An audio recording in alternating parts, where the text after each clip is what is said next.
পারস্য উপসাগরের সবচেয়ে গুরুত্বপূর্ণ সামুদ্রিক পথ হরমুজ প্রণালীকে ঘিরে আবারও বাড়ছে উত্তেজনা। এই নৌপথের নিরাপত্তা ও নিয়ন্ত্রণ নিয়ে যুক্তরাষ্ট্রের উদ্দেশ্যে কঠোর বার্তা দিয়েছে ইরান। তেহরানের দাবি, বিদ্যমান সমঝোতা সত্ত্বেও অমান্য করে যদি নতুন কোনো সামরিক পদক্ষেপ নেওয়া হয় অথবা ইরানের ভূখণ্ডে হামলার চেষ্টা করা হয়, তাহলে তার জবাব হবে দ্রুত এবং কঠোর। ইরানি রাষ্ট্রীয় সংবাদ মাধ্যমকে দেওয়া এক সাক্ষাৎকারে দেশটির সামরিক বাহিনীর একজন মুখপাত্র বলেন, হরমুজ প্রণালীর নিরাপত্তা নিশ্চিত করা ইরানের অন্যতম দায়িত্ব। এই পথ দিয়ে প্রতিদিন বিপুল পরিমাণ জ্বালানি ও বাণিজ্যিক পণ্য বিশ্বের বিভিন্ন দেশে পৌঁছে যায়। তাই এখানে কোনো এক ধরনের একতরফা পদক্ষেপ অঞ্চল জুড়ে নতুন সংকট তৈরি করতে পারে। তার ভাষ্য অনুযায়ী, ইসলামাবাদ সমঝোতা স্মারকে যেসব নীতিমালা নির্ধারিত করা হয়েছে সেগুলো বাস্তবায়নে ইরান প্রতিশ্রুতিবদ্ধ। কিন্তু যুক্তরাষ্ট্র যদি সেই কাঠামোর বাইরে গিয়ে নতুন করিডোর বা বিকল্প নিরাপত্তার ব্যবস্থা গড়ে তোলার চেষ্টা করে, তাহলে সেই চুক্তি লঙ্ঘন হিসেবে বিবেচিত হবে। ইরানের অভিযোগ, অতীতেও বিভিন্ন আন্তর্জাতিক চুক্তি থেকে যুক্তরাষ্ট্র সরে এসেছে।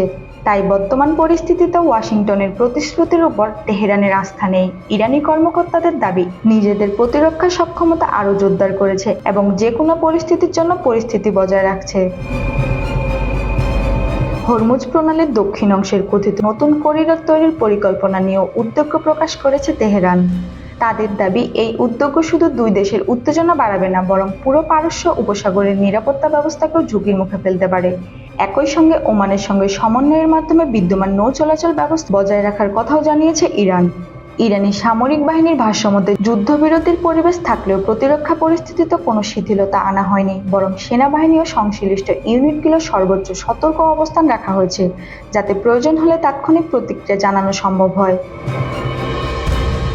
বিশ্লেষকদের মতে, হরমুজ প্রণালীকে ঘিরে নতুন এই বক্তব্য মধ্যপ্রাচ্যের নিরাপত্তা পরিস্থিতিকে আরও সংবেদনশীল করে তুলতে পারে, কারণ বিশ্বের উল্লেখযোগ্য অংশ তেল রপ্তানি এই নৌপথ দিয়ে পরিচালিত হয়।